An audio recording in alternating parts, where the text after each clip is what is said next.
Antes do mundo ensinar, antes do medo, antes da culpa.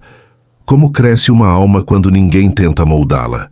Imagine uma criança que não recebeu rótulos, não aprendeu a competir, nem a se encaixar em expectativas, não foi ensinada a temer a Deus, sem nem saber que Ele existe.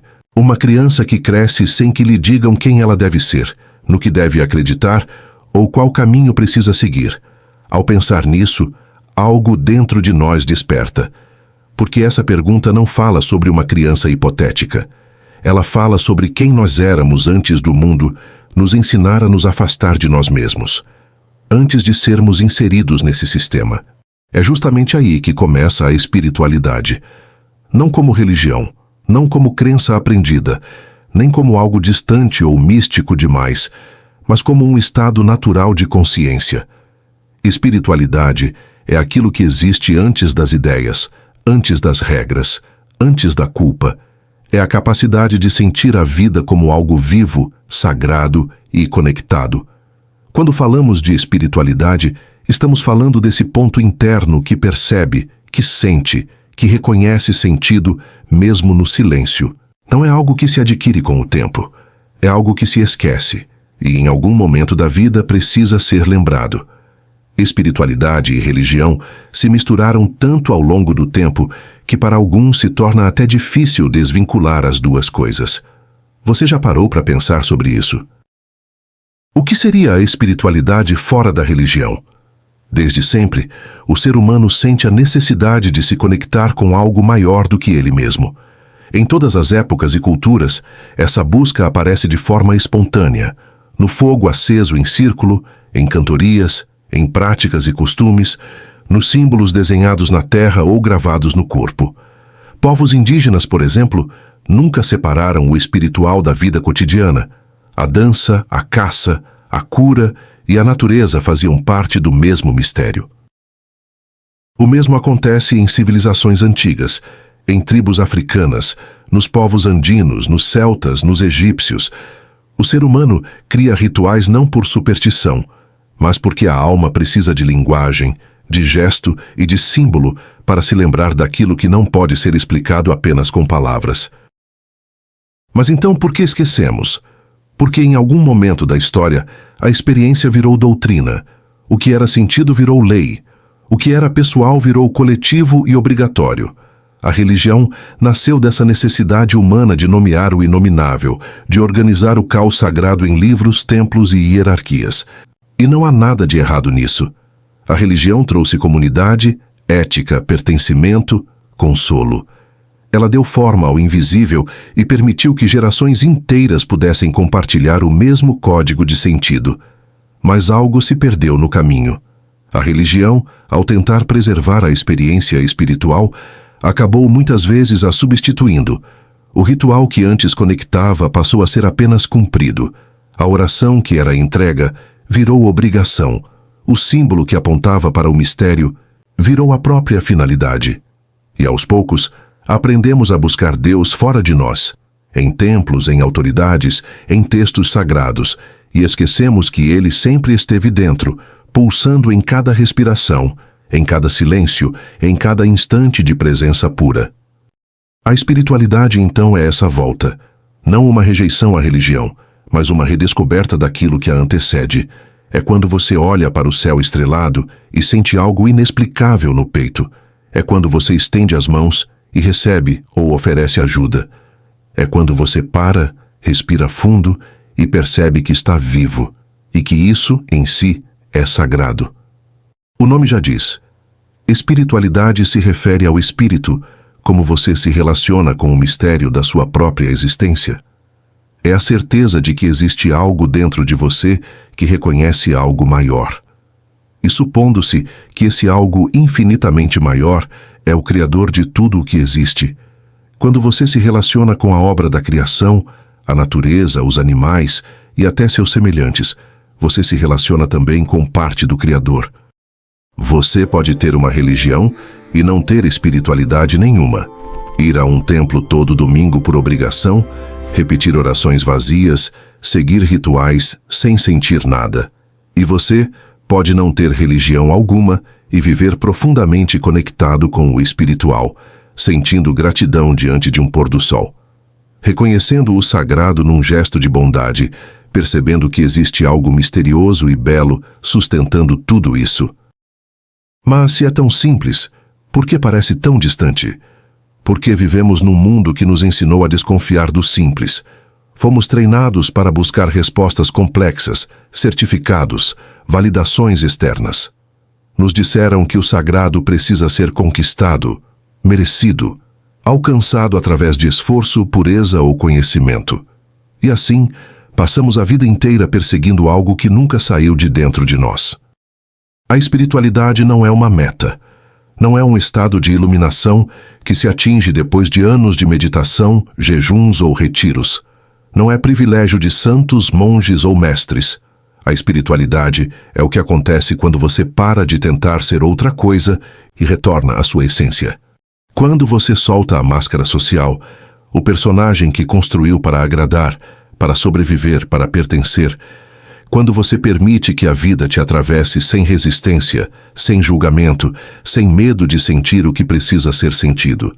Crianças sabem disso naturalmente. Elas não questionam se merecem sentir alegria. Não se perguntam se estão fazendo certo ao rir, ao brincar, ao se maravilhar com uma borboleta. Elas simplesmente estão, presentes, inteiras, conectadas. E é exatamente isso que o mundo tenta apagar em nós. Porque uma pessoa conectada consigo mesma é perigosa para sistemas que dependem da nossa desconexão para funcionar. Então, espiritualidade é rebeldia? De certa forma, sim. É a rebeldia de olhar para dentro quando todos olham para fora. É a coragem de confiar na sua própria experiência quando a sociedade te ensina a duvidar dela. É a ousadia de chamar de sagrado aquilo que não tem nome, templos ou manual de instruções. Mas não é uma rebeldia agressiva. É suave, profunda, silenciosa. É a recusa gentil de continuar vivendo de forma automática. É escolher sentir em vez de anestesiar. É perguntar, quem sou eu de verdade, em vez de aceitar o que disseram que você deveria ser. É perceber que você não precisa se encaixar, porque você nunca foi feito para caber em caixas. Por isso estamos na era do autoconhecimento. Espiritualidade é lembrar que você não é só o corpo que envelhece, nem a mente que pensa, nem as emoções que vêm e vão. Você é aquilo que observa tudo isso. Aquilo que permanece mesmo quando tudo muda. Aquilo que existia antes das palavras e continuará existindo depois delas. E sabe por quê?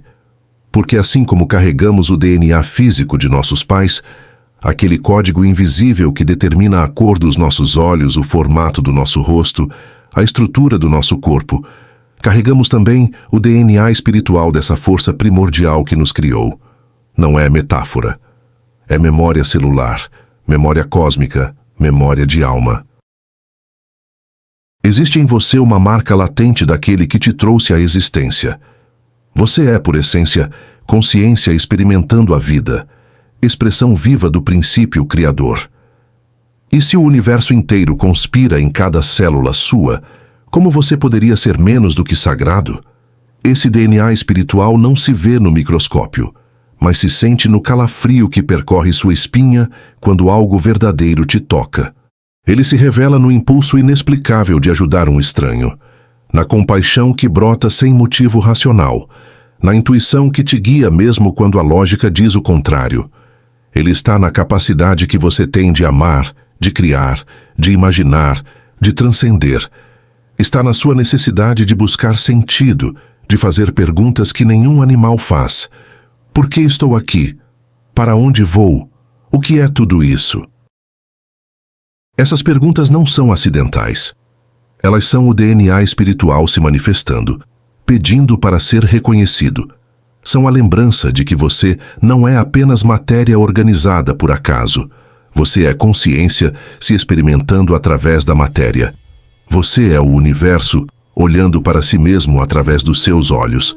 E quando você se conecta com isso, quando você lembra que carrega em si a mesma essência que move as estrelas, que faz as flores desabrocharem, que sustenta a vida em cada respiração, tudo muda. Porque então você percebe, não é que você busca o sagrado. Você é o sagrado buscando se reconhecer. De forma geral, a maioria das tradições espirituais concorda em algo essencial. O ser humano nasce com uma essência boa, íntegra e conectada ao Criador. A essência não nasce corrompida. Quando uma criança nasce, ela não nasce com maldade consciente. Ela nasce aberta, sensível, curiosa, amorosa, conectada ao sentir. Na psicologia, o bebê nasce com potencial e o ambiente vai moldando. No cristianismo, apesar do conceito de queda, Jesus aponta para a criança como modelo do reino. Isso diz muito. Então, por que as pessoas mudam? O que acontece não é a essência perdendo a bondade e ficando má, mas sim camadas sendo criadas em cima dela. As feridas emocionais, rejeições, traumas, medo de não ser amado, necessidade de se defender, crenças limitantes herdadas da família, da religião, da sociedade de modo geral. Essas camadas formam o que muita gente chama de ego, casca ou máscara. A pessoa não se torna má, ela se torna desconectada da própria essência. Como uma cebola quando removemos suas camadas e a essência aparece. Um ponto muito importante espiritualmente. O mal raramente nasce do desejo de fazer o mal. Ele nasce da dor, do medo e da ignorância. Alguém machuca porque está machucado. Alguém controla porque tem medo de perder. Alguém endurece porque foi sensível demais um dia. O caminho espiritual não é virar alguém melhor. É lembrar quem você é. Por isso, a espiritualidade profunda não fala em criar uma nova pessoa, mas em descascar, lembrar, retornar, alinhar-se novamente. No cristianismo, é voltar ao Pai. Na psicologia profunda, é integrar a criança interior e, assim, esse se torna o princípio básico da espiritualidade, sem querer desmerecer ou minimizar abordagens diferentes. E o que fazemos com isso? O que você vai fazer com esse conhecimento ao fechar esse vídeo? Primeiramente, nada disso te impede de seguir uma religião ou pertencer a um grupo espiritual.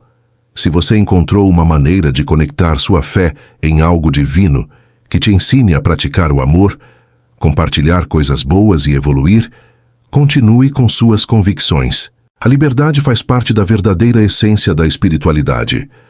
Vamos viver de forma mais desperta, mais presente, mais real, não com arrogância, mas como humildade profunda, porque entender que você é parte do sagrado também é espiritualidade. Espiritualidade não é fugir do mundo, é mergulhar nele com olhos novos, é ver o extraordinário no ordinário, é sentir gratidão não pelo que você tem, mas pelo simples fato de estar. É perdoar não porque alguém merece, mas porque carregar mágoa pesa demais. É amar não porque faz sentido, mas porque é a única coisa que realmente importa. E quando você lembra, quando você desperta, quando você volta para casa, você percebe que nunca precisou ser diferente, nunca precisou ser mais santo, mais puro, mais evoluído.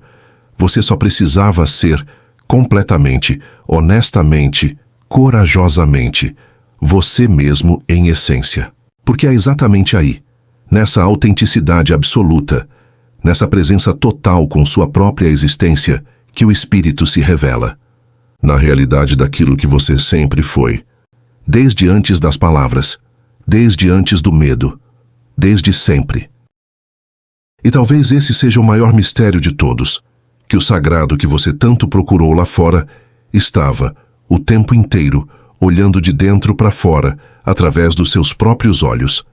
Se essas palavras tocaram algo em você, talvez seja apenas a sua essência reconhecendo a si mesma. Gratidão por caminhar comigo até aqui.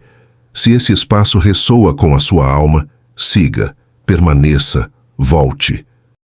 Estamos lembrando juntos. E que você continue se encontrando exatamente onde sempre esteve. Até a próxima.